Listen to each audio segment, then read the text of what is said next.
ನೋಡಿ, ಮೃತಪಟ್ಟಂತಹ 6 ಮಂದಿ ಚಂದ್ರಂ ಯಗಪ್ಪಗೋಳ್ ಅವರ ಕುಟುಂಬಸ್ಥರು. ಎಲ್ಲರೂ ಕೂಡ ಇವರೆಲ್ಲ ಮೂಲತಃ ಮಹಾರಾಷ್ಟ್ರದವರು. ಈಗ ಚಂದ್ರಂ ಯಗಪ್ಪಗೋಳ್ ಕುಟುಂಬಸ್ಥರೆಲ್ಲರೂ ಕೂಡ ಅವರ ಆಕ್ರಂದನ ಮುಗಿಲು ಮುಟ್ಟಿದೆ. ಇನ್ಫ್ಯಾಕ್ಟ್ ಚಂದ್ರಂ ತಂದೆ ತಾಯಿಗೆ ಕುಟುಂಬಸ್ಥರು ಸುದ್ದಿಯನ್ನು ಇನ್ನೂ ತಿಳಿಸಿಲ್ಲ. ಕ್ರಿಸ್ಮಸ್ ಹಾಲಿಡೇಸ್ ಇವತ್ತಿಂದ ಎಲ್ಲರಿಗೂ ಕ್ರಿಸ್ಮಸ್ ಹಾಲಿಡೇಸ್. ಇವತ್ತು ಸ್ಯಾಟರ್ಡೆ ಮುಗಿಸ್ಕೊಂಡ್ರೆ ಇನ್ನು ಜನವರಿ 2ನೇ ತಾರೀಕೆ ರಿಓಪನ್ ಆಗೋದು. ಹಾಗಾಗಿ ಅವರೆಲ್ಲ ಸ್ವಂತ ಊರು ಮೊರಬಗಿಗೆ ಬರ್ತಾ ಇತ್ತು ಕುಟುಂಬ ಅಂತ ಗೊತ್ತಾಗಿದೆ. ಒಂದೇ ಕುಟುಂಬದ 6 ಜನ ಮೃತಪಟ್ಟಿದ್ದಾರೆ. ಟಿ ಬೇಗೂರಿನ ತಾಳೆಕೆರೆ ಬಳಿ ಸಂಭವಿಸಿದಂತಹ ಅಪಘಾತ, ಕಂಟೈನರ್ ಮೇಲೆ ಬಿದ್ದು ದುರಂತವಾಗಿರ್ತಕ್ಕಂಥದ್ದು. ಚಂದ್ರಂ ಯಗಪ್ಪಗೋಳ್, ಗೌರಾಬಾಯಿ, ವಿಜಯಲಕ್ಷ್ಮಿ, ಜಾನ್, ದೀಕ್ಷಾ ಮತ್ತು ಆರ್ಯ ಮೃತಪಟ್ಟಂಥವರು. ಅವರ ಕಾರು, ವೋಲ್ವೋ ಕಾರು ಸಂಪೂರ್ಣ ನಜ್ಜುಗುಜ್ಜಾಗಿದೆ. ಒಂದು ಕಂಟೈನರ್ ಬಿದ್ದರೆ ಇನ್ನೇನ್ರಿ ಆಗುತ್ತೆ. ಬೆಂಗಳೂರಲ್ಲಿ ನಡೆದಿರುವಂಥ ಭೀಕರ ಏನು ಅಪಘಾತ ಇದೆ, ಚಂದ್ರು ಯಲ್ಲಪ್ಪಗಳು ಏನಿದೆ ಅವರ ಒಂದು ನಾವು ಕೇಂದ್ರ ಏನು ಮನೆ ಇದೆ ಆ ಮನೆಯಲ್ಲಿ ಇದ್ದೀವಿ. ನೋಡ್ತಿರ್ಬೋದು, ನಾನು ನಿಮಗೆ ದೃಶ್ಯಗಳು ತೋರಿಸ್ತಾ ಹೋಗ್ತೀನಿ ಯಾವ ರೀತಿ ಒಂದು ಕಣ್ಣೀರು. ಯಾಕಂದರೆ ಅವರ ಅಳದೇನೋ ಎಲ್ಲ ಮುಗಿಲು ಮುಟ್ಟಿದೆ ಅಂತ ಹೇಳ್ಬೋದು.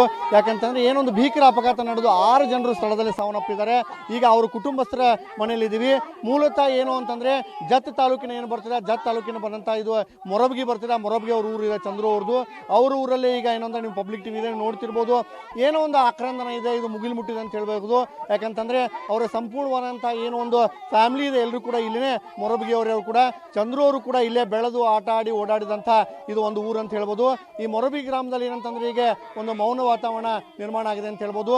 ನೀವು ನೋಡ್ತಾ ಇರ್ಬೋದು. ಯಾಕಂತಂದ್ರೆ ಯಾವ ರೀತಿ ಶೋಕ ಒಂದು ಮುಳುಗಟ್ಟಿದೆ ಅಂತ ಹೇಳಿ. ಈಗ ಏನಂತ ಸಂಪೂರ್ಣವಾಗಿ ಅಂತಂದ್ರೆ ಮೊರಬಗಿಯಲ್ಲಿ ಬರುವಂಥ ಏನು ಗ್ರಾಮದಲ್ಲಿ ಅವ್ರು ಚಂದ್ರು ಅವರ ತಾಯಿ ತಂದೆ ಸೇರಿದಂತೆ ಅವ್ರ ಕುಟುಂಬಸ್ಥರು, ಅಕ್ಕ ಸೇರಿದಂತೆ ಸಂಪೂರ್ಣವಾದಂಥ ಅವ್ರ ಕುಟುಂಬ ಇಲ್ಲೇ ಇದೆ.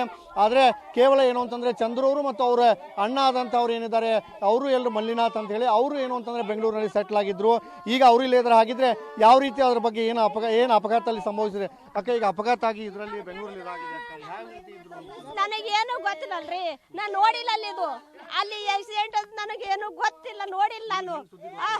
ಸುದ್ದಿ ಅಂದ್ರೆ ಫೋನ್ ಮೇಲೆ ಹೇಳ್ಯಾರ, ನಮ್ಗೆ ಗೊತ್ತಾಗ್ಯದ. ನನಗೇನು ಗೊತ್ತಿಲ್ಲ ಅದ್ರದ್ದು, ನಾನು ನೋಡಿಲ್ಲ, ಜಾಗನೂ ನೋಡಿಲ್ಲ, ಅವ್ರನ್ನೂ ನೋಡಿಲ್ಲ.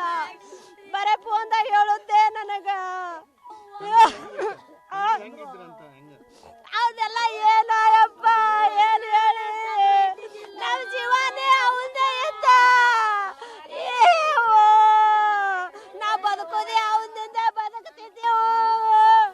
ನಮ್ಮ ಅಣ್ಣ ಅವನೇ ದೊಡ್ಡವ. ಒಟ್ಟು ಕುಟುಂಬನೇ ಜಗ್ತಿದ್ದ, ಅಕ್ಕ ತಂಗಿ ಅಣ್ಣ ತಮ್ಮರು ಬೀಗರು ಬಿದ್ರು ಎಲ್ಲಾನೇ ಜಗ್ಕೋತಿದ್ದ. ಒಟ್ಟುನೇ ಅವನಿಂದ ಬದುಕುತ್ತಿದ್ದೀವಿ ನಾವು. ನಾನು ನೋಡೇ ಇಲ್ಲ, ನಾ ಯಾರು ಹೇಳಿ, ನಾನು ನೋಡಿಲ್ಲ, ನಾ ಯಾರು ಹೇಳಿ. ಅವನಿಗೆ ಏನಾಗ್ಯದು? ಮರಿವಿಗೆ ಬರ್ಲಾತನ, ಊರಿಗೆ ಬರ್ಲಾಗತ್ತನ್ರಿ. ಅವ್ರ ಕುಟುಂಬದೇ ಬರ್ಲಾತಾರ್ರಿ, ಬರ್ಲಕತ್ತಾರಿ, ಊರಿಗೆ ಬರ್ಲಕತ್ತಾರಿ. ಅವ್ರು ಮುಂಜಾನೆ ಸೂಟಿಗೆ ಅವ ಅಪ್ಪ ವಯಸ್ಸಾದವ್ರ ಅದಾರ. ಅವನಿಗೆ ಕಣ್ಣ ಅಲ್ಲೇ ಇತ್ತಂದ್ರ ಇಲ್ಲಿ ಯಾರು ವಯಸ್ಸಾದವ್ರ ಅದಾರ. ನಮ್ಮ ಅಕ್ಕನ ಗಂಡ ಹಿಂಗೆ 2-3 ತಿಂಗಳಾಗ ತಿರ್ಕೊಂಡನ್ರಿ. ಇಲ್ಲಿ ಬಂದು ಹೋದ್ರ ಮತ್ತ ಅವ್ರಿಗೆ ಒಂದರ ಬ್ಯಾರೆ ಚೇಂಜ್ ಆಗ್ತದ, ತಾಯಿ ತಂದೆ ಬ್ಯಾರೆ ಆಗ್ತದ. ನಾ ಬಂದಂಗ ಹೋದಂಗ ಆತೇಳಿ ಬರ್ಲಾಗತ್ತನ್ರಿ ಅವ.